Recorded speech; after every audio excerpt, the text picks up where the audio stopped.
मैं क्वेटा गया, Quetta was cleaner then Karachi. Multan गए आप? पंजाब से तो मैं मुकाबला ही नहीं करता भाई। शर्म का मकाम नहीं है कि आप अगर एक मैं नहीं टर्शरी सिटी ऑफ जी जी। पीपल्स पार्टी को क्या प्रॉब्लम है कराची के साथ? कोई प्रॉब्लम नहीं है, Peoples Party can't do better. MQM Peoples Party, Karachi वालों ने उनको वोट नहीं दिया। क्या इस चीज की भी सजा मिलती है कराची को? नहीं, अगर आप वोट देते भी तो कोई बहुत ज्यादा फर्क नहीं होता।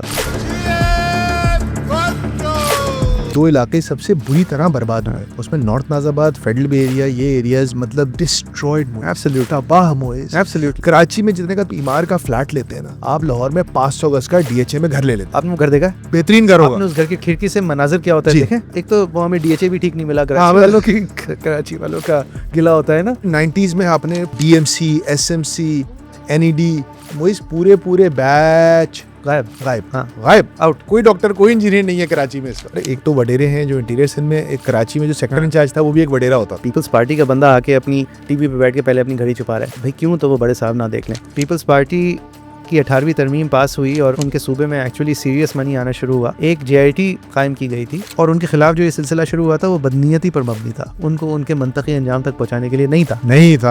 कराची को सुबह बनाया जाए। विफाक का दिवालिया निकल चुका है, पैसे चाहिए, पैसे कहाँ हैं? सुबह के पास है। कुछ ना कुछ तो इसका होगा। बिलावल भुट्टो ने गिलगित बल्तिस्तान में अपनी तकरीर के दौरान कहा, साजिश हो रही है कि कराची को वफाक से कंट्रोल किया जाए। Is that a solution? It's a solution to the peoples party, but it's not a solution. Zardari साहब कितने पॉपुलर हैं? I don't know Moiz. अगर ज़दाई साहब बिल्कुल भी पॉपुलर नहीं है और अगर ये सिस्टम बस एक पावर बेस्ड सिस्टम है तो पावर तो इससे ज़्यादा है वहाँ पे। अगर ये शतरंज का खेल है तो बोर्ड तो किसी और के पास है ना, वो जेल में बैठा है। इस खेल में तायुन मरातिब है ज़रूरी, शातिर की इनायत से तू फर्जी में प्यादा। बेचारा प्यादा तो है मोहरा नाचीज़, पर फर्जी से भी पोशीदा है शातिर का इरादा। क्या बात। अस्सलाम वालेकुम। पिछले जुमे को रफ्तार ने एक डॉक्यूमेंट्री अपलोड की है, जिए भुट्टो। उसका टाइटल है कि कराची के साथ क्या हुआ, कराची कैसे तबाह हुआ और किसने तबाह किया। बहुत सारे लोगों ने डॉक्यूमेंट्री देखी है, बहुत अच्छा फीडबैक आया है, बहुत लोगों ने पसंद किया है। Thank you so much for that. Please keep supporting रफ्तार। हमें सिर्फ आपकी सपोर्ट की ज़रूरत है और किसी की नहीं। लेकिन उस डॉक्यूमेंट्री में बहुत सारे ऐसे सवालात उठे उस डॉक्यूमेंट्री के नीचे आने वाले कमेंट्स को, कि जिसको हमने सोचा कि शायद इनको भी डिस्कस करना ज़रूरी है। और उसके लिए मैंने अपने एक दोस्त और पाकिस्तान के एक टॉप लॉयर अब्दुल मोइज़ जाफरी को आज हमारे स्टूडियो से बुलाया। मोइज़ जाफरी को आप अक्सर टेलीविज़न चैनल्स पे बड़ा संजीदा एनालिसिस देते हुए देखते रहे होंगे, लेकिन इनकी एक और साइड है, और वो है जब आप इनका एक्स को फॉलो करें, अगर आप ट्विटर पे इनके ट्विटर अकाउंट को फॉलो करें, एक्स अकाउंट को, तो आप देखेंगे कि मोइज़ जाफरी लॉ से ज़्यादा कराची की सड़कों के बारे में बात कर रहे होते हैं। अस्सलाम वालेकुम मोइज़। अस्सलाम वालेकुम। कैसे हैं? ठीक ठाक, thank you for having me. मैं कचरे का क्रॉनिकलर हूँ अकॉर्डिंग टू कचरा क्रॉनिकलर, अकॉर्डिंग टू नाकदीन।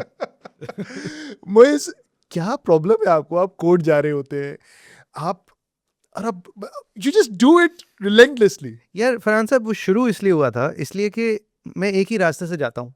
ज़्यादातर मेरा 90% यूज़ एक ही रास्ते की है। ज़्यादातर लोगों की रूटीन वही केएमसी बिल्डिंग, केएमसी बिल्डिंग के बराबर वाली गली। और मतलब एक सेंस ऑफ हेल्पलेसनेस आप फील करते हैं रिपीटेडली, जब करेक्टेबल चीज़ें आप देख रहे हैं बार बार और आपके अंदर ये बिल्डअप हो रहा है। तो मैंने एक दिन सोचा मैं क्या कर सकता हूँ, तो आई डोंट नो, मैंने किसी को एडवाइस दी थी कभी कि बोलो, तो मैंने सोचा यार ये मतलब मैं भी कर सकता हूँ। तो I start making videos and then you go to see a child's doctor and 70 crore रुपए का घर है, उसके सामने कचरे का अंबार है, और वो मतलब मुसलसल है, रेगुलर बात है। वो 70 करोड़ रुपए का घर क्यों है, ये एक अलग कहानी है। उसके सामने कचरे का अंबार क्यों है, ये एक अलग कहानी है। और इसकी ठीक होने के लिए क्या होता है, आपने तस्वीर जब ले ली तो उसके बाद शोर मचा और किसी ने आके सफाई कर दी। अब उसके बाद वो एक महीने बाद फिर वैसे ये it was just, I just felt it wasn't good enough. देखें, एक और चीज़ मैं मोइज़ का आपको एक और इन्फॉर्मेशन ड्रॉप कर रहा हूँ। देखिए, मैं अक्सर ये कहता हूँ कि दुनिया में जितने अजीम लोग गुजरे हैं उनका ताल्लुक नॉर्थ नाज़ाबाद या उसके गिरदो नवाह से रहा है। मैंने उसमें नाज़ाबाद को भी शामिल कर लिया, और मोइज़ जाफरी के लिए मैंने उसकी थोड़ी सी हुदूद को बढ़ाते हुए फेडरल एरिया को भी शामिल कर लिया है। तो दुनिया में जितने अजीम लोग गुजरे हैं वो ज़िला वस्ती के ही कुछ इलाकों से आए हैं, और मोइज़ का ताल्लुक भी फेडरल एरिया से। Moiz ji, my grandfather bought a house there, और व्हाट अ ब्यूटीफुल एरिया। हाँ, एंड मेरे ख्याल में प्लान नहीं था वहाँ रिटायर होके जाने का। वो कुछ I think he wanted to stay on in Lahore, but then there were some personal circumstances जिसकी वजह से वो यहाँ आए, but he loved it and everyone who lived there loved it as well initially. Moiz वो जो सड़क तुम्हारे घर के सामने वाली हाँ। सड़क है और जो पूरा एरिया है उतनी चौड़ी सड़कें अब नहीं है। पूरे कचरा है वहाँ। नहीं, वहाँ पे ये एसबीसीए के ज़माने में जो हमारे यहाँ एलिमेंट आई वो ये थी कि घरों को 3-3 हिस्सों में तकसीम करने की इजाज़त ओह दी। Yes, China cutting. तो जब 3-3 हिस्सों की तकसीम की इजाज़त दे दी तो फ्रंट का जो ओपन मैंडेटरी एरिया है वो भी मैंडेट ख़त्म हो गई। तो जब घर दीवार तक आ रहा है तो फिर सड़क उतनी बड़ी नहीं लगती, फिर सड़क जो है वो क्राउड होना शुरू हो जाती है। लेकिन वो क्या मतलब 10-15-20 साल पहले, beautiful area to grow up in. मतलब मैं अक्सर ये कहता हूँ कि जो दो इलाके सबसे बुरी तरह बर्बाद हुए उसमें north Nazimabad, federal B area, ये एरियाज मतलब दे were destroyed. Ji.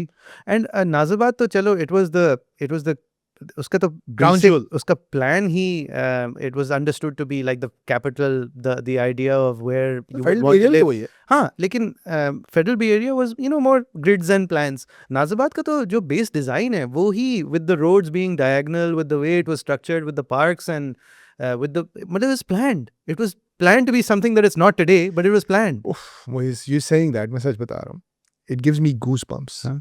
Just looking at that area today. हाँ। यकीन करो मोइज, इतना सख्त,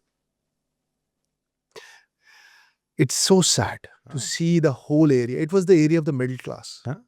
डिस्ट्रॉयड मोइज, Absolutely. तबाह मोइज। Absolutely. मोइज आप वहां से पैदल गुजर नहीं सकते मोइज। Farhan sir, मस्जिदों के आगे गटर I बन think रहे हैं। North Nazabad was middle class, but I think Nazabad was firmly elite. 4-4 हजार गज के वहाँ Yeah. घर होते थे जो अब बिल्डिंग्स हैं। मतलब it was a very very well planned area. It was a beautiful area until even 20 years ago. मतलब तबाह, तबाह हो रहा था उस वक्त भी, लेकिन फिर भी एक खूबसूरत इलाका था। Absolutely all destroyed. हाँ। बट मोइज ये जो डिस्ट्रक्शन है कराची की दो तरह की डिस्ट्रक्शन है ना। एक तो पॉलिटिकल डिस्ट्रक्शन हमने देखी है, लॉ एंड ऑर्डर की डिस्ट्रक्शन, फिर एक इंफ्रास्ट्रक्चर की डिस्ट्रक्शन अनरेवल होते हुए देखी है। जब हम 80s से बात करें, बहुत सारे लोगों के जहन में वो कराची नहीं होगा, मोबाइल नहीं थे, मोबाइल तो खैर होते ही नहीं थे, लेकिन स्ट्रीट्स वर सेफ। आप 70s की, अभी हमने आलमगीर की डॉक्यूमेंट्री बनाई तो उसमें मुझे सबसे बड़ी जो मेरे लिए कल्चरल एक चीज़ थी कि टीवी से बड़ा ब्रेक लोगों की पार्टीज में जिन सिंगर्स को मिल जाता था वो होता था। फ्लीट क्लब में पार्टीज हो रही हैं तो आलमगीर का सबसे बड़ा ब्रेक ज़ियाउद्दीन के शो पे आना नहीं था, उसका एक बर्थडे पार्टी में गाना गाना उसका सबसे बड़ा Yeah. ब्रेक था कराची की Yeah. एलीट की। And that is where real talent used to come out. Yeah. So there was a great social scene, parties, law and order, sukoon, aman, society, culturally things were moving. And then Zia-ul Haq came. And then MQM came. नहीं, the Afghan war came. The Afghan war came, yeah.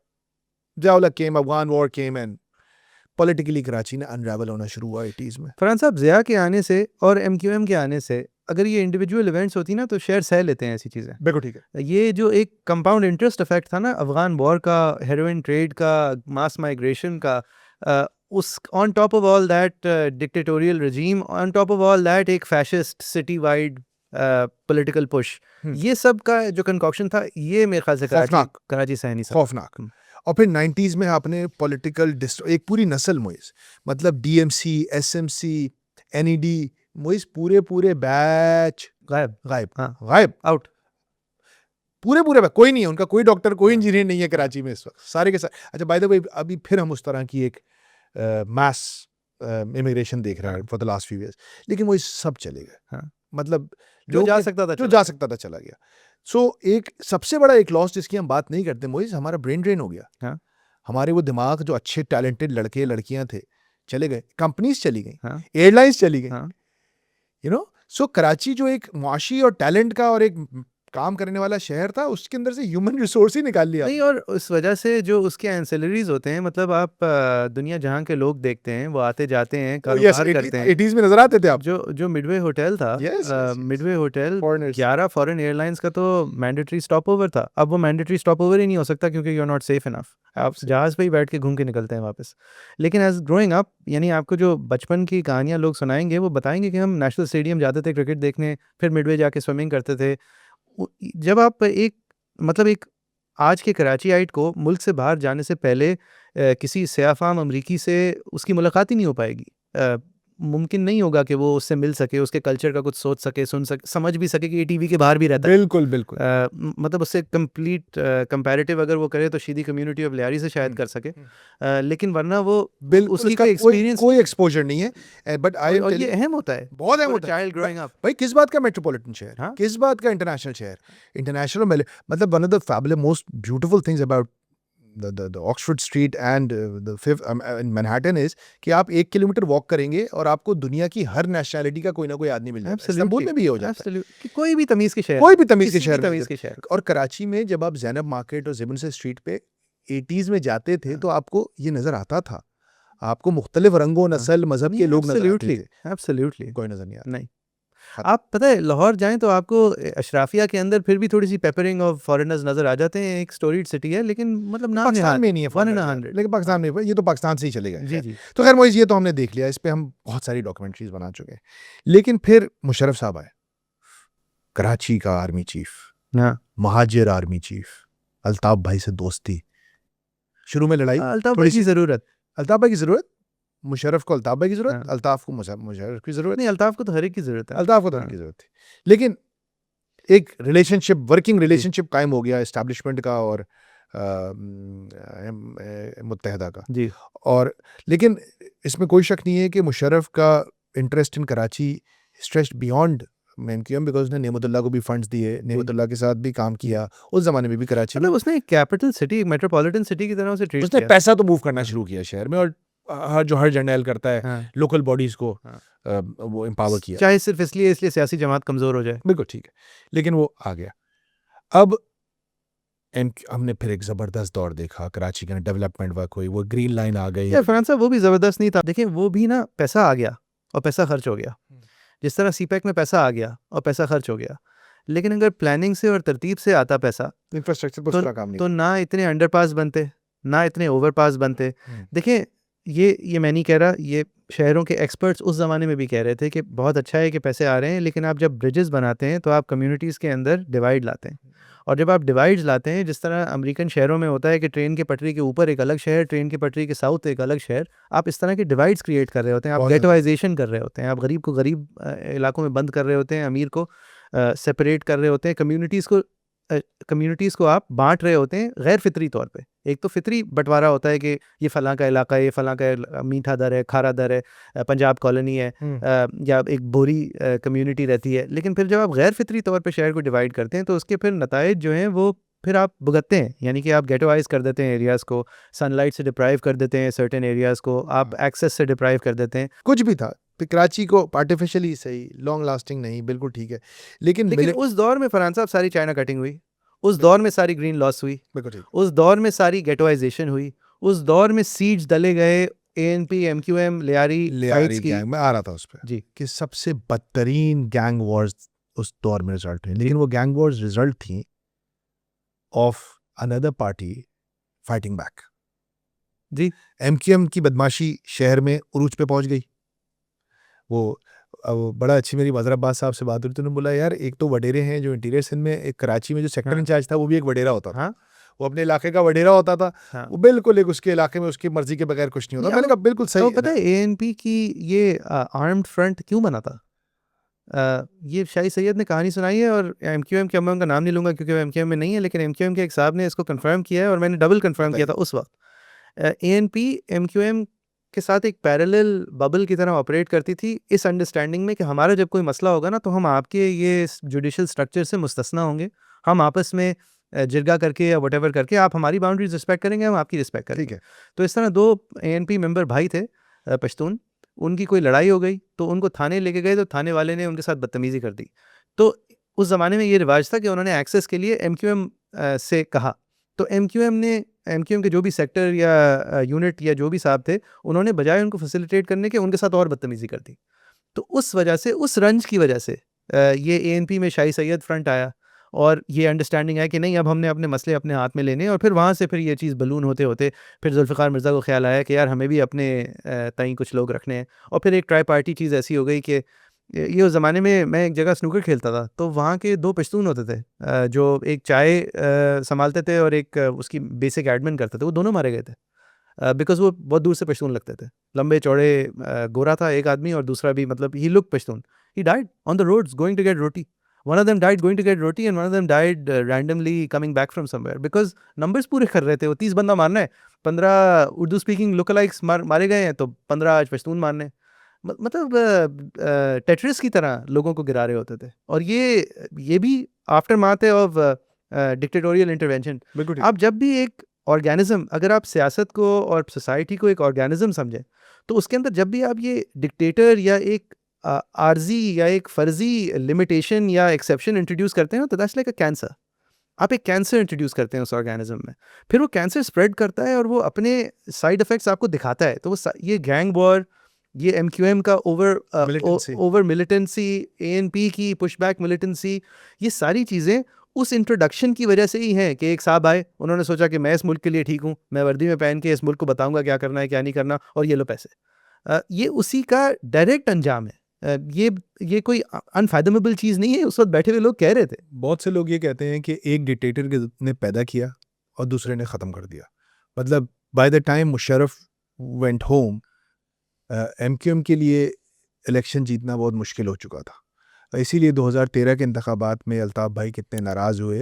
हालांकि बज़ाहिर तो MQM जीत गई थी, हाँ. लेकिन उसी election की रात को हमने वो वाली मीटिंग देखी है जिसमें कुछ बड़े अहम लोगों की पिटाई भी हुई. नहीं, उससे पहले आपने वो देखा तो लाइव मनाजर रात के 3 बजे के आपको उससे याद पहले होगा? आपने वो उनकी सेलिब्रेशन देखी थी जो 4 लोगों को डंडे मार के नचवा रहे थे. हाँ, कि, हाँ. आपको celebrate याद है ना वो हाँ, लाइव? मैं नहीं पता. ठीक है थे आप. हाँ.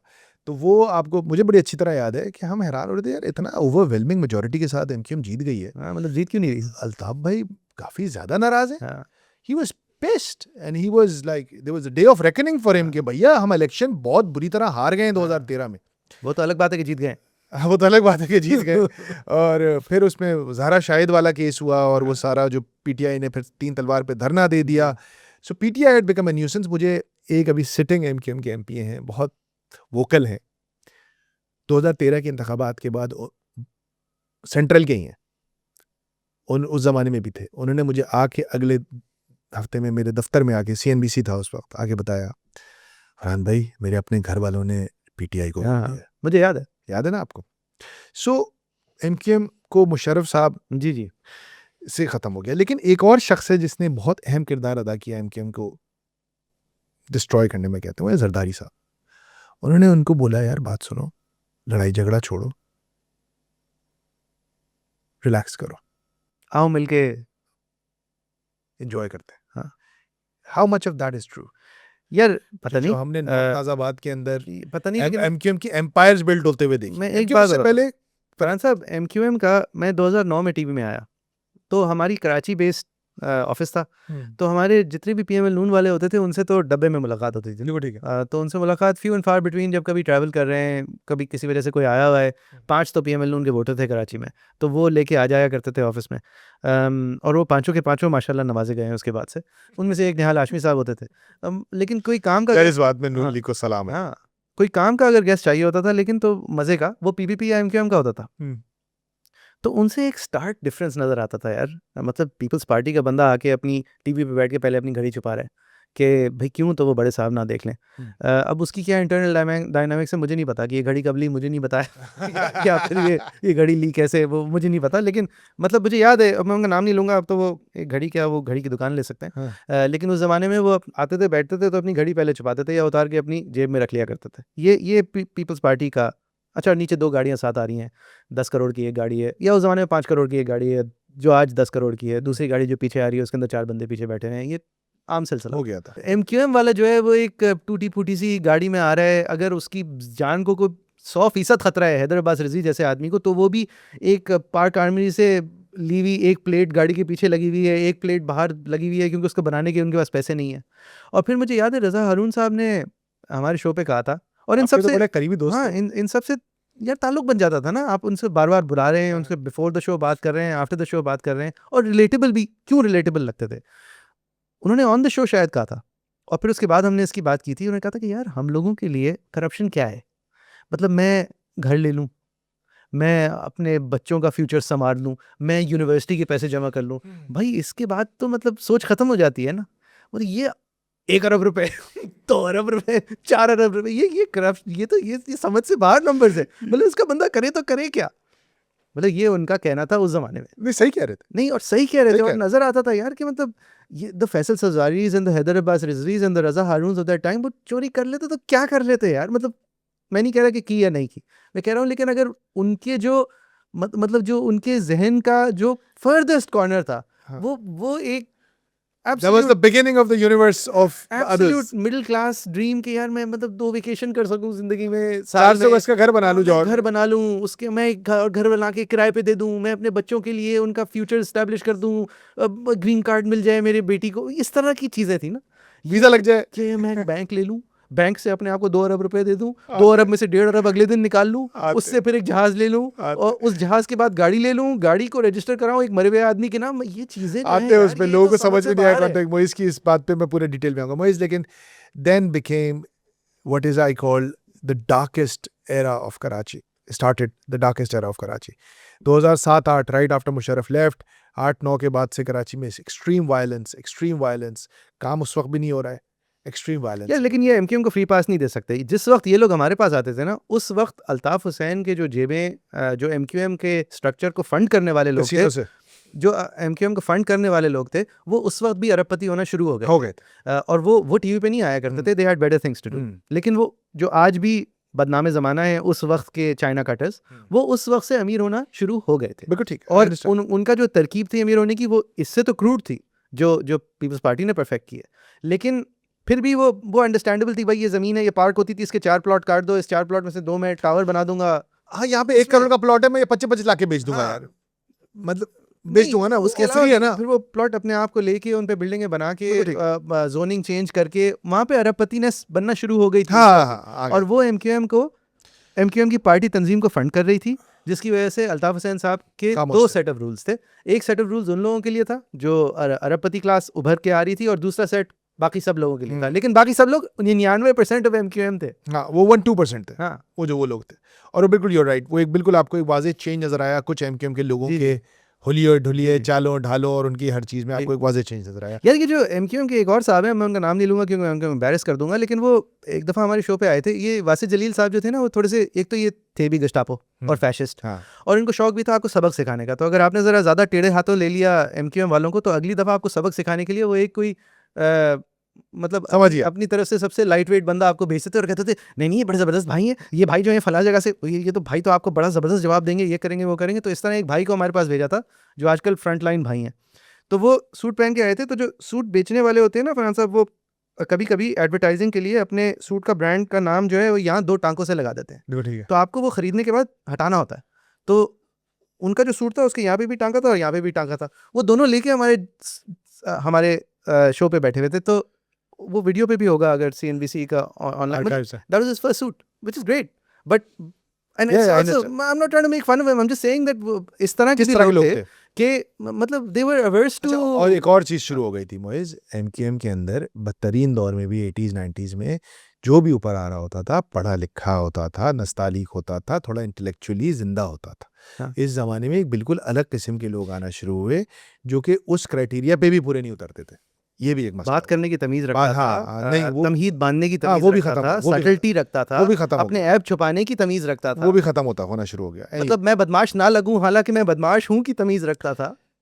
खैर 2013 के इलेक्शंस के बाद 2008 से पीपल्स पार्टी सिंध और उसमें हुकूमत में आ गई, और उसके बाद से कुछ लोग कहते हैं कि ये कराची का तारीख तरीन दौर है। हमने उसमें बहुत सारी चीज़ों को क्रॉनिकल करने की कोशिश भी की है इन दिस डॉक्यूमेंट्री। मोइज, इस पे तो कोई शक नहीं है कि कराची हैज़ रिग्रेस्ड। कितना रिग्रेस किया है इसकी मतलब कोई मैट्रिक तो है नहीं। मैं सिंपल सी बात ही बता दूं कि मैं क्वेटा गया, Quetta was cleaner then Karachi, कोई कंपैरिजन नहीं है, लेकिन मैं सिंपल सी बात बता रहा हूँ, सड़कें बेहतर थी। मुल्तान है आप? मुल्तान तो बहुत पहले से बहुत बेहतर है, पंजाब से तो मैं मुकाबला ही नहीं करता भाई। मुल्तान पंजाब है, बावलपुर पंजाब है, नहीं, गुजरावाला, साहिवाल, हाँ। गुजरात पंजाब है, पंजाब से मुकाबला नहीं करता वैसे मैं। शर्म का मकाम नहीं है कि आप अगर एक मैं नहीं करता। टर्शरी सिटी ऑफ जी जी, मैं वही कह रहा हूँ, मैं नहीं करता उससे मुकाबला। मैं तो क्वेटा से मुकाबला कर रहा हूँ। हम अब काफ़ी हद तक बलूचिस्तान का हिस्सा बनते जा रहे हैं, तो उससे भी मुकाबला नहीं है। Moiz, what do you think? बहुत लोगों को समझ नहीं आता पीपल्स पार्टी को क्या प्रॉब्लम है कराची के साथ। कोई प्रॉब्लम नहीं है। पसंदीदा तरीन जगह है रहने के लिए, पसंदीदा तरीन जगह है यहाँ पे मतलब एक हाफवे हाउस की तरह इस शहर को ट्रीट करने के लिए।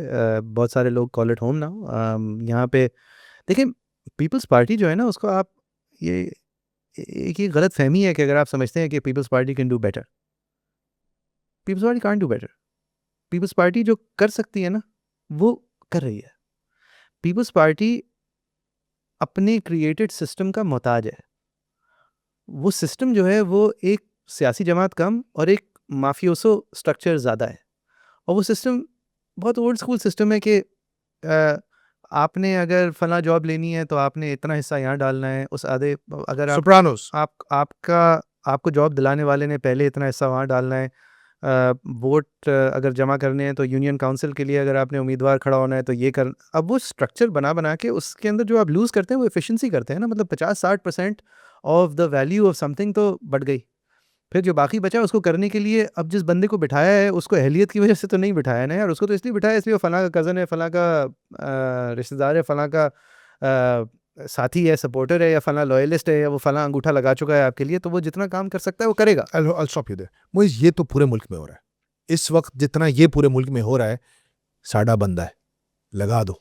नहीं यार ऐसा नहीं हो रहा। अरे मोइज हो रहा है। नहीं भाई, मोइज नहीं एक्सक्यूज मी, मोइज कुछ लोग नहीं, हैं excuse उनको me. सारी वजारतें भी मिल गई हैं, सारे महकमे भी मिल ऐसा गए। हो रहा है, ये तो हमेशा होता आ रहा है, लेकिन वो जो साडा बंदा होने की अहलियत है ना उसमें कहीं ना कहीं 10 साल पहले ही सही थोड़ा बहुत मेरिट मिला हुआ था, थोड़ा बहुत। आई डिसएग्री बट एनीवे, मैं एक्सेप्शंस होंगे और जो आप इशारा दे रहे हैं वो एक्सेप्शन है, लेकिन वरना सबसे बड़ी एक्सेप्शन है भाई तारीख साहब की। देखिए मैं पीएमएल नून से कंपेयर करूंगा ना, मैं मतलब हाँ मैं अनइलेक्टेड से तो नहीं कंपेयर हाँ। करूंगा, उनका तो बंदे ही बंदे हैं। हाँ लेकिन पीएमएल नून से अगर आप कंपेयर करें तो यार उनके पास, मैं उनके वकीलों से कंपेयर करूँ कि भाई साडा समझ बंदा है जज लगेगा, ठीक यार वो 10 के 10 काबिल है।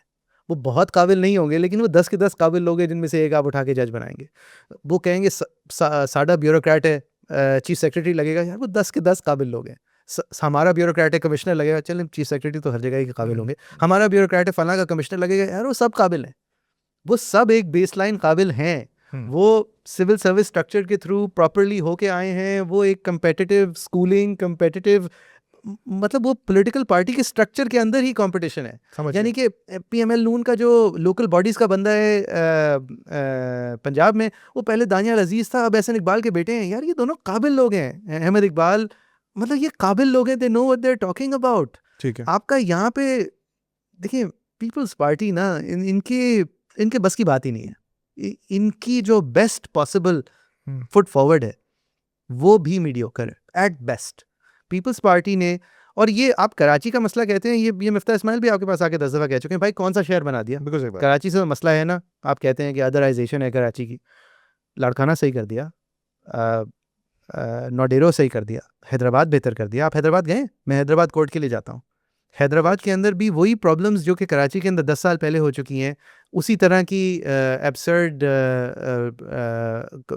Planning permits, absurd building construction permits, बिल्कुल वही हो रहा है। और मतलब रोड जो है उनके अंदर पॉटहोल्स कम होंगे फॉर लैक ऑफ यूज और वट एवर, बट वही हाल है। और जो लोग रोड से ट्रैवल करते हैं from Karachi to the north of this country, वो आपको बताते हैं कि यार आपकी गाड़ी आपको बताती है कि आप सिंध से निकल गए हैं, वो शोर मचाना बंद कर देते हैं। एब्सोल्युटली। मोइज आपने एक बहुत इंपॉर्टेंट वर्ड यहाँ पे यूज़ किया, अदराइजेशन। मोइज मैं बड़ा ही एंटी रेसिस्ट किस्म का आदमी अपने आप को, मुझे लगता है कोई भी शख्स जो अज़बियत का सौदा बेचता है वो बहुत ख़तरनाक आदमी है, ये और तंग नजरी का भी शिकार है। तंग नजरी का भी शिकार है। अज़बियत is the most dirty of things to be sold, सबसे घटिया हल्की सस्ती चीज़ है बेचने की।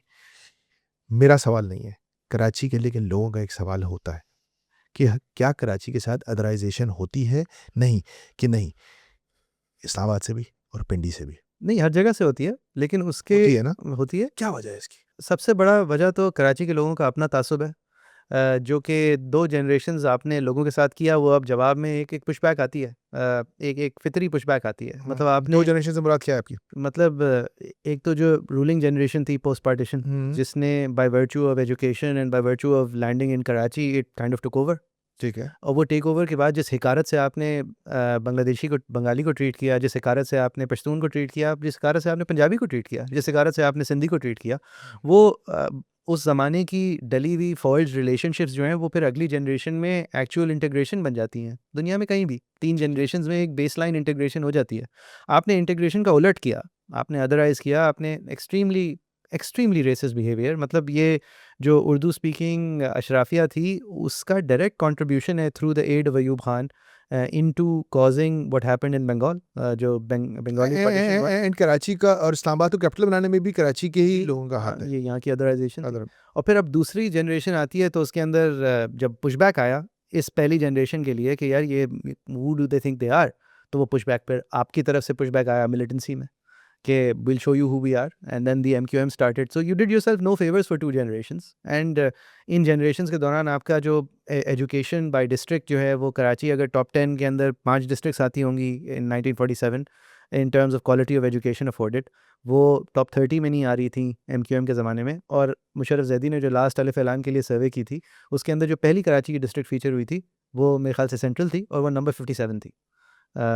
तो और जाहिर है वो सिंध की पहली डिस्ट्रिक्ट थी फीचर होते हुए। और लेकिन पता है आपको 91 में जब बेनज़ीर भुट्टो ने हुकूमत में आई 88 में, तो बेनज़ीर भुट्टो की एक स्पीच है उसमें she is referring to district central and saying this is the most educated district of Pakistan. तो you destroyed it and you played a part in it. मतलब before other people started othering you othered yourself, you tried to cocoon yourself in But there's a question here. You can only otherize from a position of power. So you had a lot of power. You had a lot of power until the mid 60s. You had a lot of power. You were overrepresented in the MQM के दौर bureaucracy. में power तो है नहीं, you were overrepresented in the और bureaucracy. MQM के दौर में भी एक तरह का पावर तो Yeah. है ना। अल्ताफ भाई बुला रहे हैं हाँ, सबको, मसला बात 90 आओ, हाँ। 90 आओ, हाँ। एक पावर तो थी। Yeah. आबदा हुसैन साहिबा जो है सीढ़ी चढ़ के जाके उनको पानी पिला रही हैं। जी जी बिल्कुल ठीक है, समझ गया मैं। वो पावर कब खत्म हुई मोइस? यार you know when you push too much, when you break the camel's back, तो I think Do you need a Lisani party to wield that power? yes, in a city like Karachi, जिसको जो nestled है in a province like Sindh, जहाँ 50% of the population एक शहर में रहती है, वहाँ पे फितरी तौर पे लिसानी पॉलिटिक्स ही होंगी। लेकिन उस लिसानी पार्टी को कुछ सबक सीख के अपने पास्ट को पीछे छोड़ के गैर लिसानी होते होते ग्रेजुएट करके एक बेहतर पार्टी बन जाना चाहिए था 2 जनरेशंस में। हाँ, वो नहीं बनी ये। लेकिन शुरुआत पॉलिटिक्स की लिसानी ही होती उस ज़माने में। Yes, because ethno linguistic lines was the fracture of this city at the time. उसके अलावा पॉलिटिक्स कर ली थी ना जमात ने, इस्लाम के नाम पे कर ली थी मिडिल क्लास पॉलिटिक्स। उसी को धोया ना एमक्यूएम ने आके कि यार ये तकल्लुफ़ का अभी हमारे पास टाइम नहीं है। जो एक्चुअल बात है वो अस वर्सेस देम है। तो वो तो एक बहुत नेचुरल स्प्लिट था ना। हाँ, उसको तूल दिया उस वक्त की मिलिट्री हुकूमतों ने, लेकिन स्प्लिट तो वही था और स्प्लिट से ही उगती है ना politics. Political parties are a process of a society. मतलब what is the most biggest need in that society and what is the biggest rift in that society? So that was the answer to that rift at the time. It could have graduated and matured into a better political party, which it tried from Muhajir to Muttahida, but that was a artificial graduation. सबको पता है। वो इस वक्त तो उस लिसानी party का आपको जो हाल है आपको जी। पता है, वो टॉप 3 में भी नहीं आ रहे थे जी। 2024 के इलेक्शंस में। हाँ। और बहुत अच्छा गाना ये चल तो रहा था। पीपल्स पार्टी का भी वो जो भुट्टो वाली सीट है हाँ। उसके अंदर भी वो टीएलपी हाँ, तीसरे नंबर हाँ। तीसरे नंबर पे। सो वो एक बात तो बिल्कुल क्लियर है कि इस वक्त जो दोनों पार्टियां हुकूमत में, एमक्यूएम पीपल्स पार्टी, कराची वालों ने उनको वोट नहीं दिया। जी।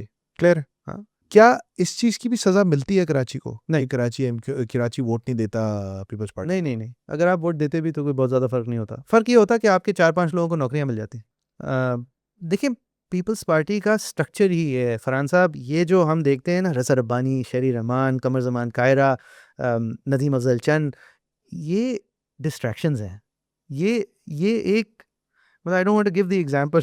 हाँ। I don't want to give that example. I know what example you give. हमारे Don't give it. हाँ, हमारे कल्चरली वो हाँ। अप्रोप्रिएट नहीं है, बट वो सतही एक मेकअप की फसाद लेयर है। वो एक एक्चुअली वो एक बेवकूफ़ बनाने का एक तरकीब है फ्रंट है। और फ़रतुल्लाह बाबर, मतलब इस तरह के लोग जो बातें, मतलब गुफ्तार की गाजी बातें करते हैं, आपको लगेगा यार दिस इज़ द हाँ, multi generational liberal. Democratic party. मतलब हकीकत ये है कि उनको सुनवाई के लिए बुलाया भी नहीं जाता इन द क्या एक्चुअल हकीकत है? प्रोसेस। यार देखें, थोड़ा पॉलिटिकल हकीकत की हाँ। बात करते हैं, फिर थोड़ा एडमिनिस्ट्रेटिव और दूसरी जो आप डॉक्यूमेंट्स के थद्दे लेके बैठे हुए हैं। हकीकत ये है फरहान साहब कि आई डोंट नो ये कब से है, लेकिन जब से पीपल्स पार्टी की 18वीं तरमीम पास हुई और उनके सूबे में एक्चुअली सीरियस मनी आना शुरू हुआ, जब से लेके 2018 तक की एक जेआईटी कायम की गई थी ये मालूम करने के लिए, यानी 2010 से लेकर 2018 के पीरियड के अंदर कि ये मतलब पैसा कहाँ जा रहा है और क्यों जा रहा है और क्या हो रहा है। तो आसिफ अली ज़रदारी गेट ज़रदारी मिशन भी चल रही थी, क्योंकि ज़रदारी साहब ने एक तारीखी स्पीच दे दी थी, वो ईंट से ईंट बजाने वाली, जिसके बाद वो होशियार होशियार जी। होशियार। जिसके बाद वो अपनी ईंटें लेके दुबई चले गए थे। लेकिन उन्होंने वो तुम 3 साल के लिए हो, हम कई सालों के लिए हैं। बिल्कुल और ठीक है। हाँ, तो वो उसके बाद ये सच सिलसिला तो शुरू कह हुआ रहे था। थे। और नहीं, वो सच कह रहा था। और उनके खिलाफ जो ये सिलसिला शुरू हुआ था वो बदनीयती पर मबनी था उन लोगों की तरफ से। उनको सबक सिखाने के लिए था, उनको उनके मंतकी अंजाम तक पहुंचाने के लिए नहीं था। नहीं था। और अजीब। हमेशा यही होता है, या फिर उनको काबू में लाने के लिए था, या फिर हम्म, एक्चुअली मंतकी अंजाम तक पहुंचाने के लिए ही होगा। लेकिन क्योंकि वो सिर्फ 3 साल के लिए ही थे, तो फिर या 6 साल के लिए ही थे, तो फिर जो अगले साहब आए उन्होंने उस मंतकी अंजाम तक पहुंचाने को को साइड तब्दील लगा कर के दिया। कर चलो यार। मंतकी अंजाम को तब्दील कर हाँ, दिया। अब हमारा हम है मंतकी अंजाम। क्या खैर, क्या पता चला? यार वो बशीर मेमन वाली FIA की इन्वेस्टिगेशंस थी, JIT बनी। अच्छा, ये देखें, मैं ये नहीं कहता ये बहुत नेक नियति से बनी। एक साकिब निसार को कहीं से ख्याल आया हुआ है कि जी ये स्लैकनेस हो रही है, ये फेक अकाउंट्स उभर के आती हैं सामने। वाह, व्हाट अ स्टोरी। अब वो फेक अकाउंट्स क्या हैं कि भाई एक रेडी वाला है, उसके अकाउंट में से 8 अरब रुपए घूम रहे हैं। फालूदे एक वाला है। फालूदे वाला है, एक कहीं का मदनी चैनल का एम्प्लॉई है, मदनी चैनल का मुलाजिम है, वायर बॉय है, क्या है, उसके अकाउंट में से 1.5 अरब रुपए घूम रहे हैं। व्हाट अ ये स्टोरी। सब लोगों को जाके पकड़ती है पुलिस, कहते हैं क्या? अच्छा, वो एक खातून थी, उन्होंने कहा 8 अरब, मैंने आज तक 8 अरबी नहीं देखे।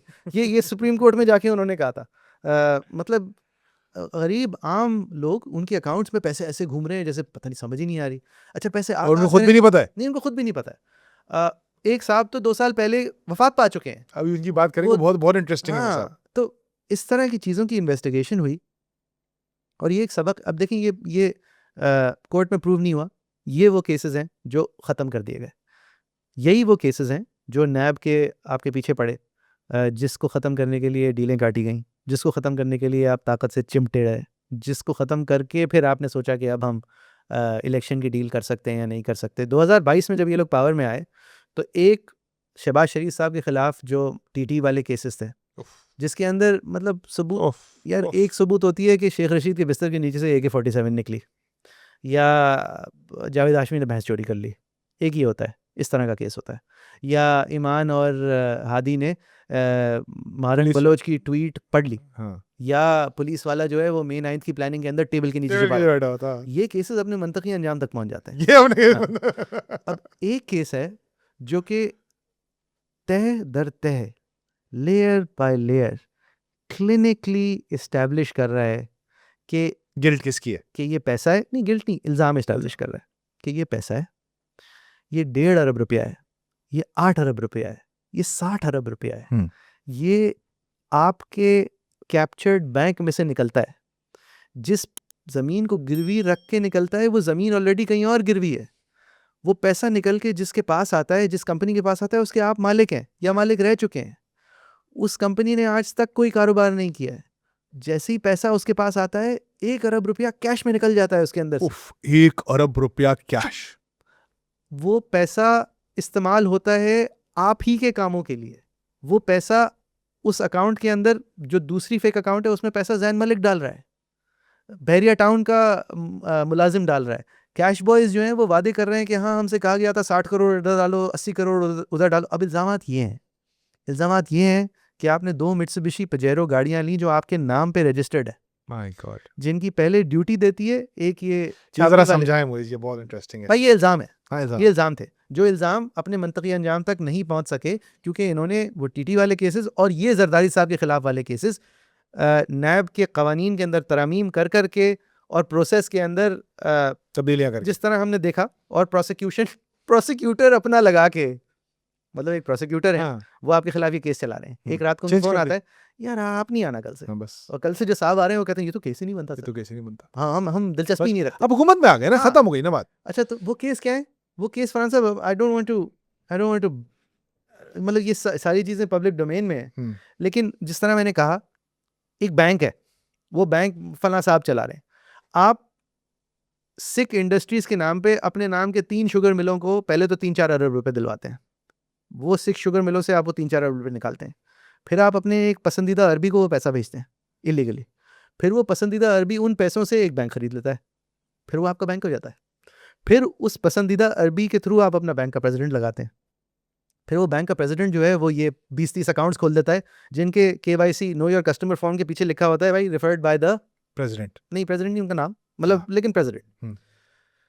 वो अकाउंट्स खुल जाती हैं तो ये पैसे जो हैं ये उन अकाउंट्स के अंदर फ्लड होते हैं और फिर आपके रेस्टोरेंट के खर्चे वो पैसे दे रहे हैं आपके ticket, airline ticket, airline ticket वो पैसे दे रहे हैं आपको जहाज चाहिए यार हम airline गाड़ी की ticket- ड्यूटी का तो बताओ ना, मुझे airline मर ticket- गया बंदा हाँ दूसरा। यार। वो यार वो दिस इज लिमिट। तोशा खाना तो पता है ना सबको इमरान खान वाला तोशा खाना इमरान खान वाला तो शायद खाने की बात हो रही है। दो चीज़ें हुई हैं एक गाड़ी आती है दो गाड़ियाँ। UAE जो है वो आपको गिफ्ट करता है ये bullet proof Lexus 570 bullet proof BMW 760 छोटी चीज़ें नहीं only the best for the big boss वो गाड़ियाँ तोशा खाने में देखें तोशा खाने का रूल ये है कि जो भी गिफ्ट आएगा उस वक्त रूल था कि उसके 15% वैल्यू में अशर अशीर में आप ले जाओ ठीक बहुत अच्छे अच्छे लोग लेकिन भी गाड़ी थे, नहीं लेके जा सकते। लेकिन गाड़ी नहीं ले जा सकते गाड़ी अगर आएगी तो वो कैबिनेट पूल में जाएगी गाड़ी आती है साहब के नाम साहब के लिए तोहफा वो कैबिनेट पूल में नहीं जाती स्पेशल परमिशन मिलती है उस वक्त के प्रेसिडेंट से या प्राइम जो भी अथॉरिटी हैं उनसे परमिशन मिलती है नहीं आप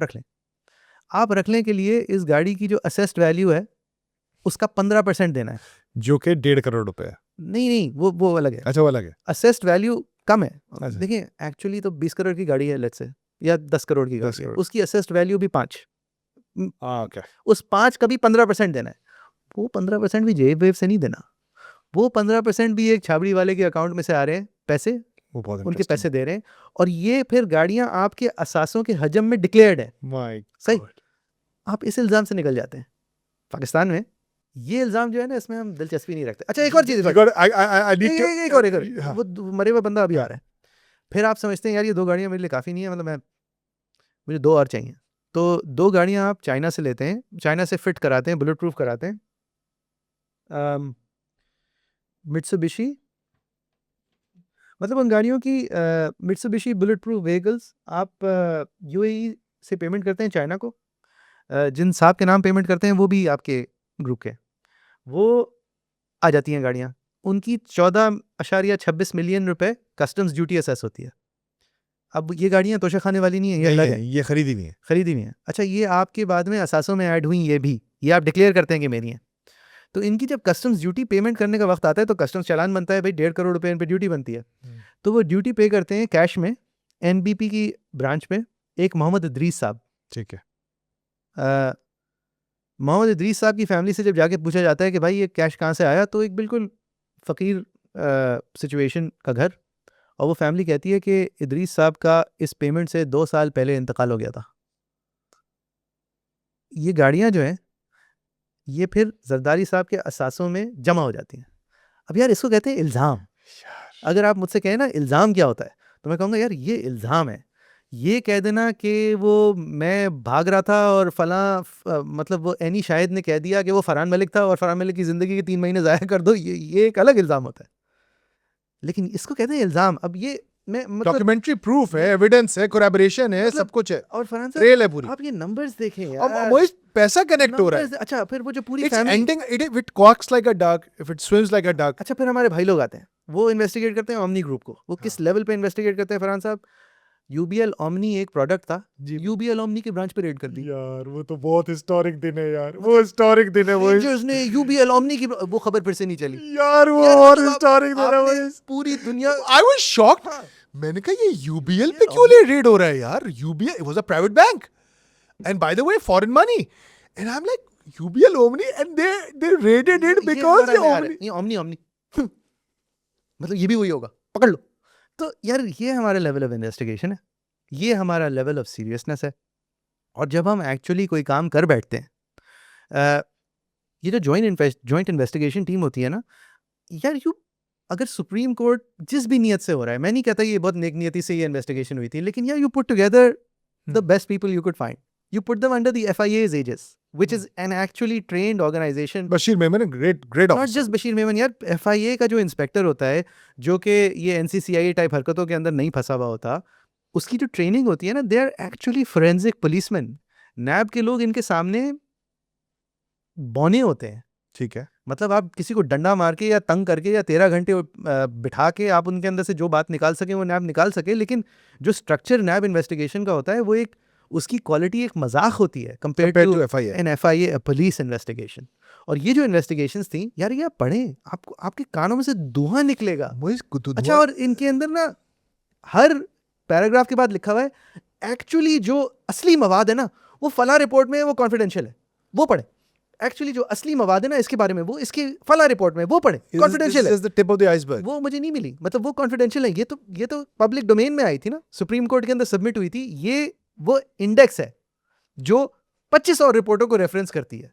मोइज इस वो तरह रिपोर्टें के मैंने ये नहीं आपने पढ़ी। 2 गाड़ियां, ट्रैवल, हाँ, प्लॉट की पेमेंट, खाने की खाने पेमेंट की यार, पेमेंट, मतलब खाना सबसे आप खा रहे हैं, सबसे मजे की रसीद चीज तो वो मौजूद है है। कि जो जेवी हुआ है हाँ यार, वो तो बहुत ही मजे का है। हाँ, वो जो पार्थेनॉन जी, और और पार्कलेन पार्कलेन, जी, ब्यूटीफुल। एक कंपनी बनती है जिसका ना सर ना पैर, मोइज वो मतलब जेवी कर लेती है एक ऐसी कंपनी से जिसका एक असासा है। मोइज एक चीज जो आपने मेरे केस के दौरान भी बड़ी मुझे पहली दफा सुने, मेंजरिया, कि मतलब ये काम इस नियत से ही किया गया हो, हाँ, तो बजाहिर प्राइमा नहीं, ये फेशियल इल्जाम नहीं लगा सकते हम। नहीं, मैं नहीं लगा रहा, मैं यार लेकिन देखें, एक इल्जाम है, हाँ। हम एक इल्जाम की नौयत बयान कर रहे हैं इस वक्त के।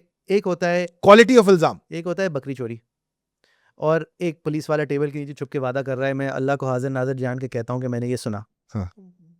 वो उससे ज्यादा बड़ा इल्जाम नहीं लग रहा। ठीक, इस बेसिस पे यास्मीन राशिद 2 साल से जेल में है, बिल्कुल सही ठीक बात। कन्विक्ट हो गई है। दूसरी तरफ आप इल्ज़ाम लगाते हैं सुप्रीम कोर्ट की एजिस में एक इन्वेस्टिगेशन करके, जो कि तह दर तह, रसीद बाय रसीद ये इस्टेब्लिश करता है कि भाई ये फ़लाँ साहब हैं, ये फ़लाँ साहब आपके मालिशी हैं, आप मानते हैं आपके मालिशी हैं, इनके अकाउंट में से इतने अरब रुपए घूमे हैं, फ़लाँ साहब हैं, इन्होंने आपकी गाड़ी की पेमेंट की थी, उसके बाद आपने अपने असासों में ये गाड़ी डिक्लेयर की। साहब जो है 2 साल पहले वफात पा चुके हैं। यार फरहान साहब, इसका कोई जवाब तो होता है ना। अब ये देखिए, ये मैं मोटी-मोटी बातें कर रहा हूँ, ये आप 2 दिन इस मैं प्रोसेस को समझ गया। चला मोइज, सकते मैं एक हैं। सवाल करता हूँ लेकिन आपसे। मैं आपको ये बताना चाह रहा था, ये एक सिस्टम है। मैं समझ गया, और नहीं, अगर आप लेकिन सिंध इसमें के आप अगर आप सिर्फ सिंध के पॉलिटिशियन से बात करें ना, तो वो इस सिस्टम से इतने अलील हैं कि वो कहते हैं कि ये अब इतना एंट्रेंच्ड है, 3 साइकिल्स ऑफ इलेक्शंस में आ कुछ नहीं चुका है हो ना, कि अगर मैं अपने हलके को नेक नियति से भी रिप्रेजेंट करना चाहूँ, तो मैं इस सिस्टम से मुस्तस्ना होकर नहीं कर सकता। क्योंकि मेरा अंडरलिंग पीपल्स पार्टी वाले उठा के मेरे अंडरलिंग को मेरे खिलाफ जितवा देंगे, सरकार में हमने ये और एस्टैब्लिश वो किया है, और वो सिस्टम जो है चलता रहेगा। और मतलब उसकी मैं कोई कुछ नहीं रिपोर्टिंग हूँ। कुछ भी नहीं है, नहीं, मतलब और एक मतलब बेसिकली इन अ वे वडेरास को भी डिस्ट्रॉय कर जो जो नहीं, जो वडेरा कुछ नहीं है। कुछ नहीं है। देखिए, एक वडेरा है जिसने अपना हल्के का वोट लेके बैठा हुआ है, उसके ऊपर एक मॉनिटर है, क्लास मॉनिटर लगा दिया है। वो असल बंदा है, वो असल वो एक्चुअल पावर है। वो रिपोर्ट करता है कहीं और, सिस्टम को, हाँ, वो सिस्टम को भी रिपोर्ट करता है कहीं और। हाँ, उसका power structure of the peoples Party से कोई ताल्लुक नहीं है। लेकिन वो सिस्टम क्या है? बैंक, सिंध बैंक आपने बना दिया, एक बैंक काफ़ी नहीं था, दूसरा बैंक बना दिया। वो बैंक अब आपके डायरेक्टली चीफ मिनिस्टर के अंडर आ रहा है, वो लोन्स राइट कर रहा है टू एलिंग इंडस्ट्रीज। उन एलिंग इंडस्ट्रीज के लोन्स से आप गिरवी रखवा के जहाज़ ले रहे हैं। जहाज़ जो है वो आप अपने, मतलब जहाज़ की मैनिफेस्ट होती है ना यार फरहान साहब, मतलब आप जितने भी बड़े आदमी हो, लिखना तो होता है ना, फलां साहब जा रहे हैं। अब वो फलां साहब 60 दफ़ा गए हैं, फलां साहब 50 दफ़ा गए हैं, वो दूध लेने गया हुआ है जहाज़, वो खाना खाने गए हुए हैं। मोइज, लेकिन ये तो फिर एक बड़ा इसके ऊपर लोग फिर सवाल करते हैं ना कि मोइज, और ये तो आपने जरदारी साहब की और अभी JIT और फेक अकाउंट्स केस की बात की, लेकिन मोइज क्या आपको पता चला कि एवनफील्ड के अपार्टमेंट्स कैसे खरीदे गए? वो भी तो नहीं पता चला आपको आज तक। यार नहीं, पता चल गया था ना, मतलब जो इल्ज़ाम था वो पता चल गया था किस तरह खरीदे गए। लेकिन पता तो नहीं चला, कुछ हुआ तो नहीं। यार फरहान साहब, मैं एक बात बताऊं, आपको पता है एवनफील्ड का इल्ज़ाम जब प्रूव हुआ था ना कोर्ट में, बादियुन नज़र बगैर ट्रायल के, जो कि गैर ज़रूरी था, और एवनफील्ड का इल्ज़ाम फिर जब नैब के अंदर नैब केस में। फाइनली अप्रूव हुआ था नैब ट्रायल में, तो वो एसेट्स बियॉन्ड मीन्स प्रूव हुआ था, वो स्ट्रक्चर ऑफ करप्शन प्रूव नहीं हुई थी, सही बात, इलिसिट गेन्स नहीं प्रूव हुई थी। ठीक है।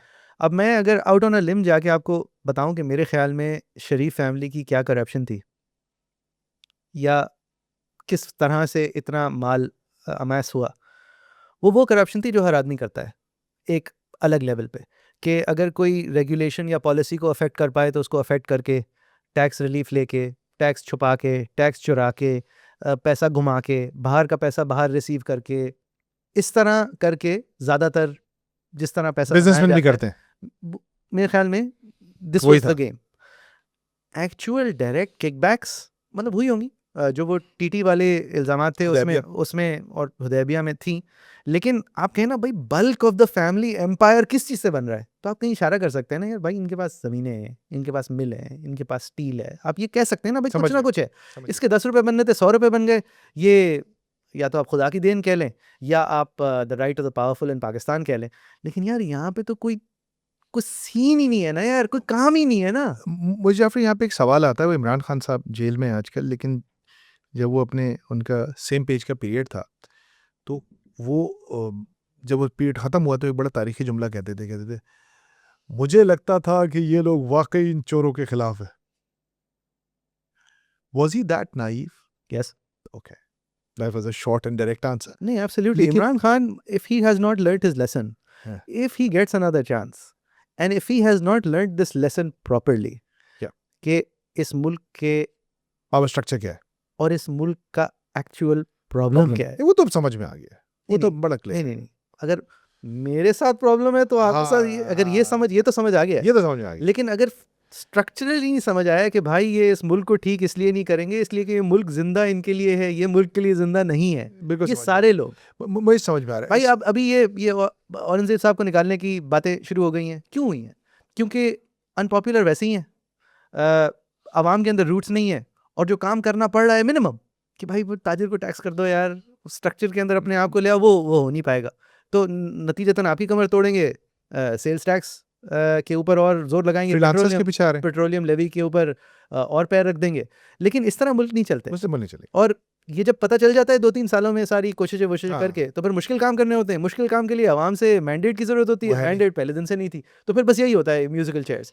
और यार फरहान साहब, इन्होंने जो मिडिल क्लास की कमर तोड़ी है during the Imran Khan era with the dollar and the way it went, और इससे पहले during the Ishaq Dar era with the dollar and the way it went, because of this dollar machinations, जो परचेसिंग पावर पैरिटी है middle class की, वो है जो 2016 में थी। जो प्राइसेस हैं वो ऐसी हैं कि आप कहीं भी दुनिया में चले जाएं, आपको कोई चीज़ सस्ती नहीं लगती। आपकी अगर ये कमर फिर से टूटेगी, अभी फिर से रियल की बात हो रही है, अभी फिर से 10-15% ओवर इन्फ्लेटेड करेंसी की बात कर रहे हैं, ये आप अगर एक दफ़ा और कर देंगे तो किसी एक मिडिल क्लास इंसान को आप आधी लाइन का लॉजिक भी नहीं दे सकेंगे कि इस मुल्क के फ्यूचर तुम्हारे लिए, इस मुल्क में फ्यूचर जो है फना है या फला है। I'll tell you something. अभी एक फ्रीलांसर्स को टैक्स करने की बात हो रही है। आई नो ये हम अपने टॉपिक से थोड़ा डाइग्रेस कर रहे हैं। ग्रेट गाय, बहुत अच्छा आदमी है, पूरी फैमिली को भी सपोर्ट करता है। उसका मुझे मैसेज है, फरहान भाई कि ये टैक्स मेजर्स की बात कर रहे हैं, अगर ये टैक्स मेजर्स इंप्लीमेंट हो गए, मैं पाकिस्तान छोड़ दूंगा। कह रहा है मैं नहीं रह सकता, it will become unaffordable for me to live in this country. So again it is chaos there. But coming back to Sindh and Peoples Party, वो इस वक्त लोग बहुत सारे ये सवाल करेंगे कि इस वक्त पीपल्स पार्टी पे 18वीं तरमीम को लेके एक प्रेशर है, इसीलिए रफ्तार बैठ के ये बात कर रहा है। रफ्तार इसलिए अभी बैठ के ये बात कर रहा है। प्रॉब्लम ये है कि इस मुल्क में अब जर्नलिज्म करने का कोई टाइम नहीं बचा है। हाँ, हर वक्त कोई किसी का वक्त, हर वक्त किसी ना किसी का वक्त होता है। हाँ। हर वक्त किसी का। मैं बड़े फैक्चुअली बता सकता हूँ कि मैंने कब कब क्या क्या चीज़ें हम लोगों ने रफ्तार पे डाली हैं, और हर एक के रिएक्शन में उस पार्टी की तरफ कहती है ये वक्त नहीं है ये करने का। तो मुझे तो लगता है कि अब जर्नलिज्म करने का कोई वक्त नहीं है, अपनी बात करने का कोई वक्त नहीं है, आवाम के मफाद का एजेंडा उठाने का कोई भी वक्त नहीं है इस मुल्क में। लेकिन मोइज़, डू यू थिंक कि इस वक्त जो सेटअप है और जरदारी साहब जितने इंट्रेंच्ड हैं, is there any way anyone can afford to piss him off? Zardari साहब को नाराज करना अफोर्ड कर सकता है ये पूरा सेटअप? भाई इस सवाल से पहले फिर आपने ये जायजा लेना है कि जरदारी साहब कितने पॉपुलर है। पॉपुलर है, हाँ, आई डोंट नो मोइज़। अगर जरदारी साहब बिल्कुल भी पॉपुलर नहीं है और अगर ये सिस्टम बस एक पावर बेस्ड सिस्टम है, तो पावर तो इससे ज्यादा है वहां पे। That is a very, very, very interesting. तो अगर पावर की लड़ाई है तो फिर तो हो सकता है वो विच वन इज इट, लेकिन अभी तक हो तो नहीं पाया। नहीं, क्योंकि वो लड़ाई लेने का शौक नहीं रखते ना, क्योंकि वो जो अगर ये शतरंज का खेल है तो बोर्ड तो किसी और के पास है ना, वो जेल में बैठा है। हाँ। खिलाड़ी तो बाकी सब हैं। इस खेल में तायों ने मरातिब है ज़रूरी, शातिर की इनायत से तू फर्जी में प्यादा, बेचारा प्यादा तो है मोहरा नाचीज़, पर फर्जी से भी पोशीदा है शातिर का इरादा। क्या बात।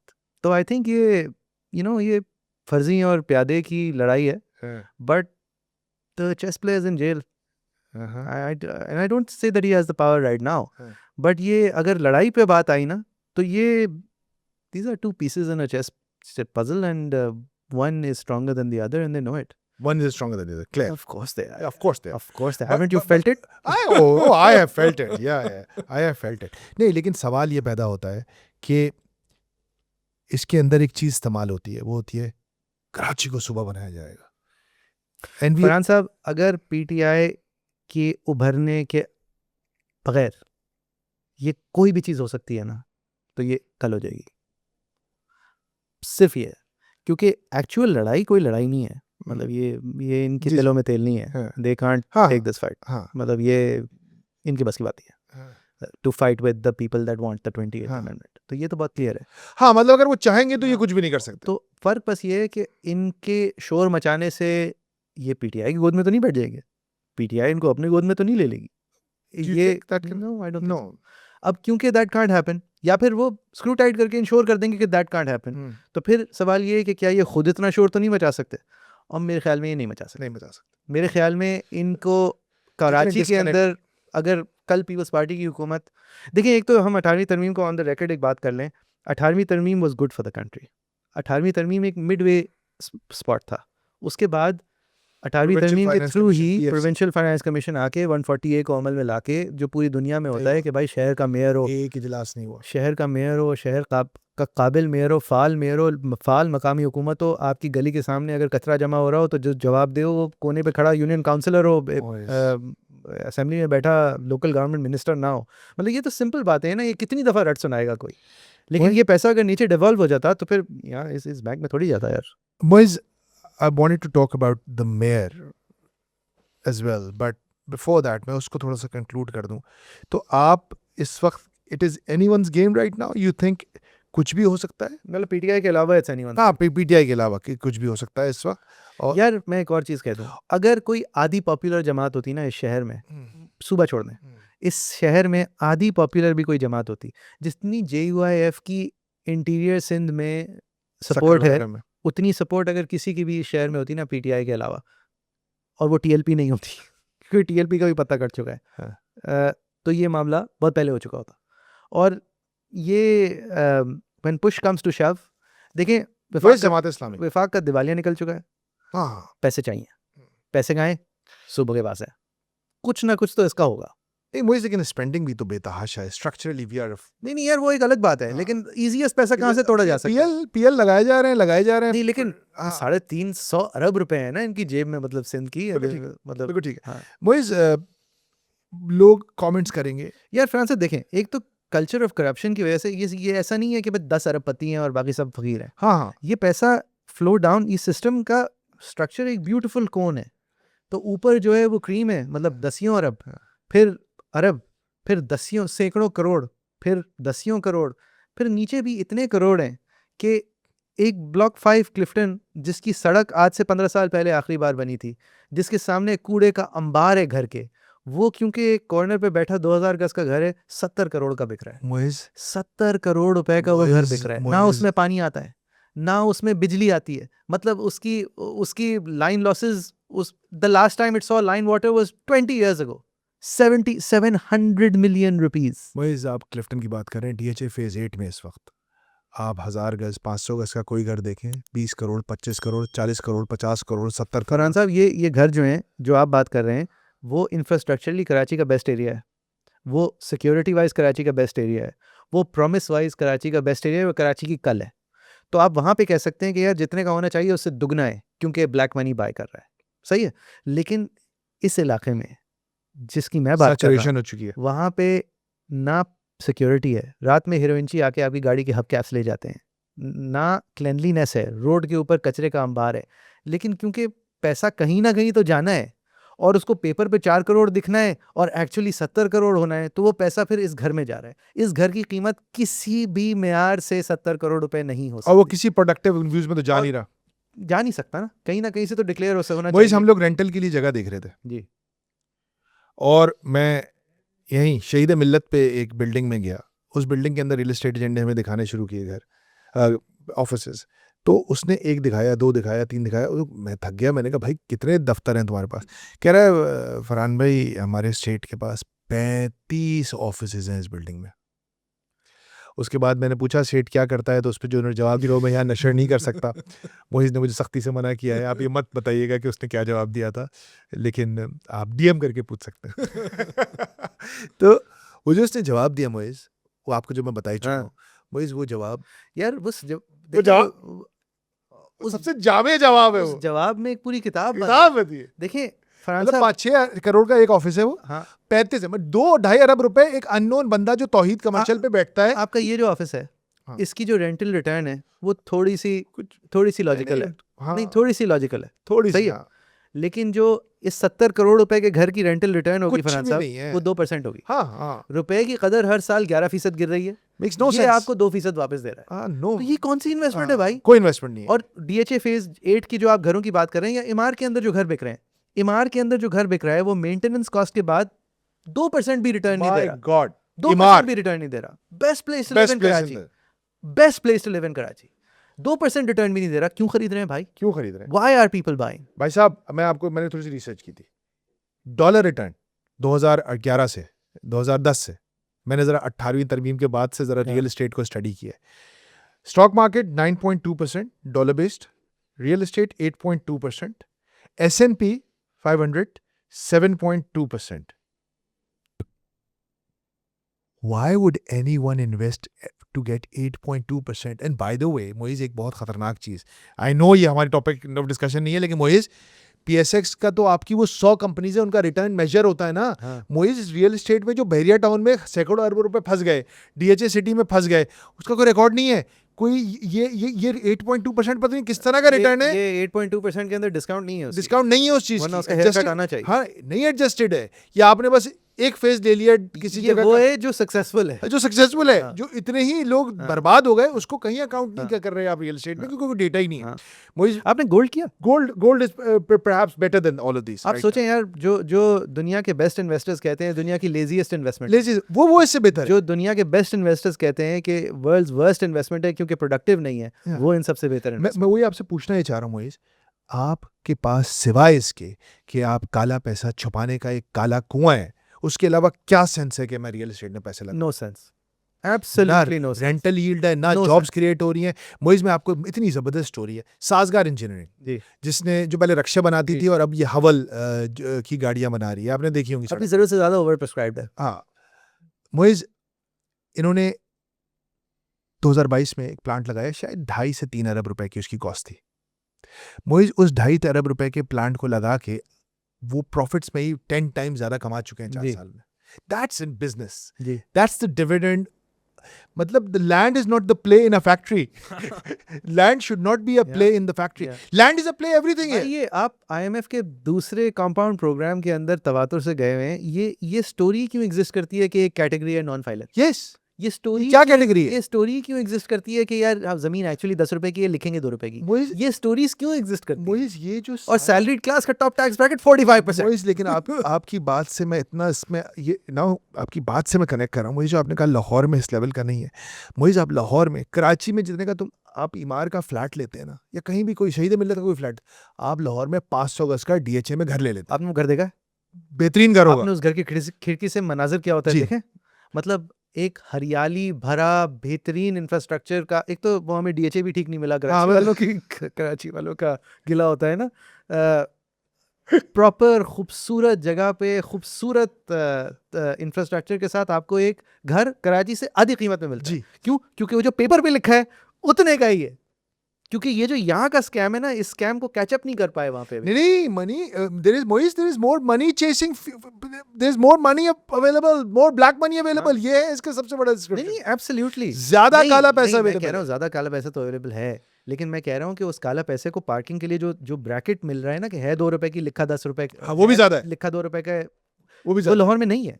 मतलब वो जो रिपोर्ट होगा लाहौर में नहीं अभी नहीं यार, average। इस्लामाबाद में लाहौर में 10 20 30% का डिफरेंस है, ये हंड्रेड्स ऑफ परसेंट्स का डिफरेंस नहीं है नहीं, आई थिंक DHA शायद इस्लामाबाद में तो एग्जाम्पशन मिली थी पुराने रेट्स के ऊपर अभी। यार। वो एग्जाम्पशन के बाद भी आधे का फर्क होगा। अच्छा, ये कराची 10 का फर्क नहीं है कि क्रीक विस्टा का 80%। क्रीक विस्टा का एक फ्लैट जो है वो ऑन पेपर 2 करोड़ का है हम्म। और एक्चुअली वो 18 करोड़ का है। ये डिफरेंसेस नहीं है। ये भी हो सकता है, ये भी हो सकता है, बिल्कुल हो सकता है, लेकिन मैं बात ही कह रहा था कि एक बड़ी सिंपल सी बात है मोइज़, व्हाट पाकिस्तान की 50% आबादी रहती है एक कमरे के मकान में, एक कमरे के मकान में। और वो भी मकान नहीं है, मकान क्या है? नहीं, जो भी है। वो स्ट्रक्चर्ड ड्वेलिंग नहीं है, हाँ, अनस्ट्रक्चर्ड कमरे। ड्वेलिंग है। कराची में सबसे ज्यादा लोग हैं compare to any other city like it जो रेंट पे रहते हैं। कराची के सिर्फ 50 से 60% लोगों के पास अपने घर हैं। दिल्ली में, मुंबई में, तो बाकी शहरों को तो छोड़ दें, 86%, 90% होम ओनर्स हैं। कराची में ये परसेंटेज ऑलमोस्ट हाफ है। इसी वजह से है। So this all of this system is done. एक और जो मतलब ये तो बड़ा एक अनइंटेंडेड कॉन्सिक्वेंस है कि इसने कराची वालों की रेंज से घरों और उन चीज़ों को भी निकाल के बाहर कर दिया। और उसके जो एंसिलरी स्ट्रेस पॉइंट्स होते हैं टू फैमिली लाइफ, वो तो अनडॉक्यूमेंटेड है। मतलब कि एक आदमी अपनी रेंट पे पूरी ज़िंदगी रह रहा है, उसकी क्या स्ट्रेसेस हैं ज़िंदगी की, उसकी फैमिली पे क्या स्ट्रेसेस हैं। बैंक से अलग पैसे नहीं देते। अननोन ऑफ है, अनहर्ड ऑफ है प्रॉपर फाइनेंसिंग 11% पे अगर कंपाउंड इंटरेस्ट पे आप करेंगे तो आप क्या लेंगे? क्या लेंगे यार? मतलब मतलब तीन 20 साल के लिए 11% वैल्यू में मतलब 3 पागल गुना अपने घर की कीमत जो है वो आप इंटरेस्ट पे दें। Makes no sense. वो भी मिल किसको रही है? जो कि बैंक के अंदर खुद ही काम करता जो है। भी बैंक के अंदर खुद काम कर। वो is coming back to this. Karachi बहुत ही इंपॉर्टेंट सवाल लोग बताएं। कराची का कोई मुस्तकबिल नहीं है, लोग कह रहे हैं।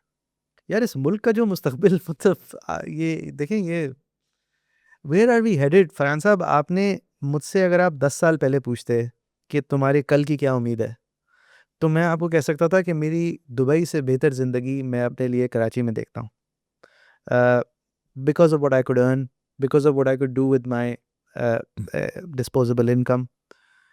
मैं आज ये नहीं कह सकता।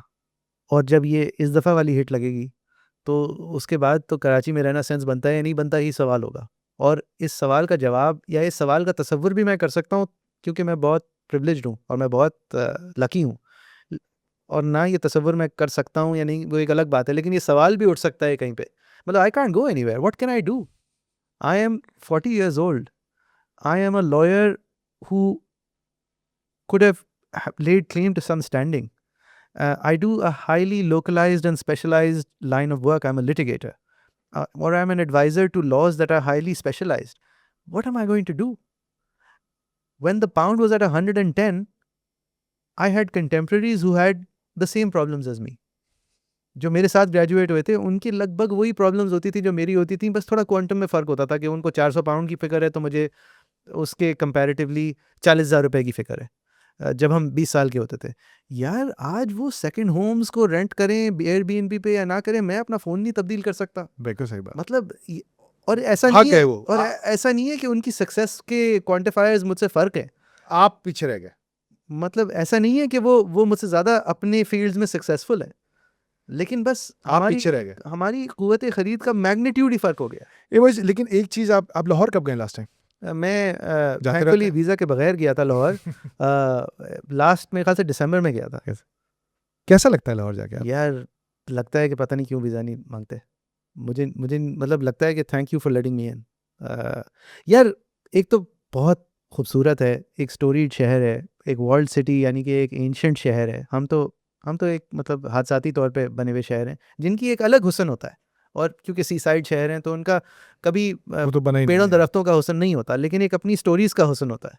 लेकिन यार आप लाहौर के एक एवरेज सिटीजन से, जो कि हिकारत की नज़र से ही पीएम नून को क्यों ना देखे, लेकिन उसकी जो एक्सपेक्टेशन और डेवलपमेंट है, उसकी जो एक्सपेक्टेशन और डिलीवरी है, उसकी जो भाई ये कनाल है, इसको वो बड़ा कर रहे हैं, इसमें वो एक होटल चलाएंगे, वो होटल जो है वो फिर एक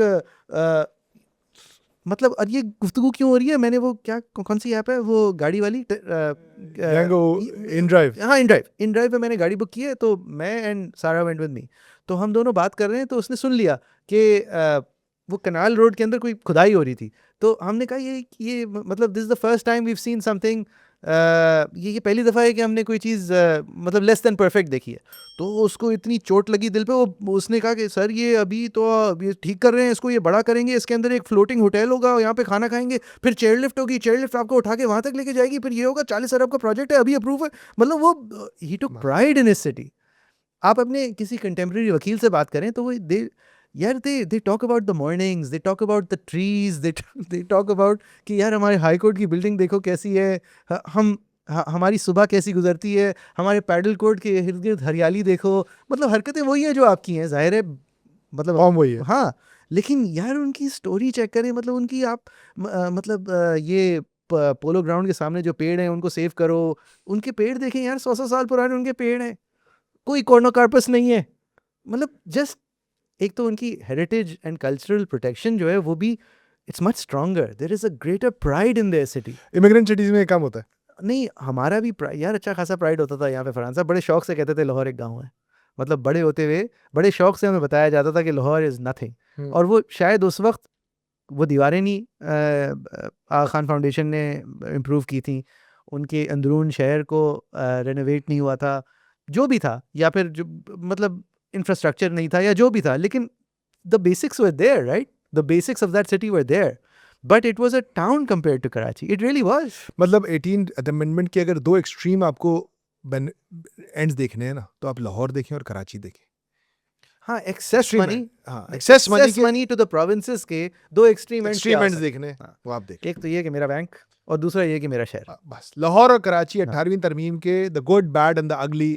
लेकिन दोनों अगली है ना फरहान साहब। हाँ, दोनों अगली है। एक लेकिन शहर दोनों को अगली है। एक शहर को आपने बिल्कुल मतलब, दोनों अगली है। लेकिन वही अब लाहौर, अब सिर्फ अब ये बात पुरानी हो गई है। आई थिंक पंजाब में डेवलपमेंट बहुत और दूसरे शहरों में भी फैल चुकी नहीं, है लेकिन और हर कोई देखिए, फैलाता है। जब तक साहब की देन होगी ना डेवलपमेंट, जब तक स्ट्रक्चरली और फितरी ठीक नहीं नहीं होगी, जब तक यूनियन काउंसिल लेवल पे सही मेरिटेड तरीके से at the lowest level possible फैसले नहीं होंगे, जब तक साहब की देन होगी, जब तक उसके दूररक्स कोई साइड इफेक्ट्स होंगे जो हमें आज नहीं नजर आ रहे। मुझे कराची मतलब ना, मुझे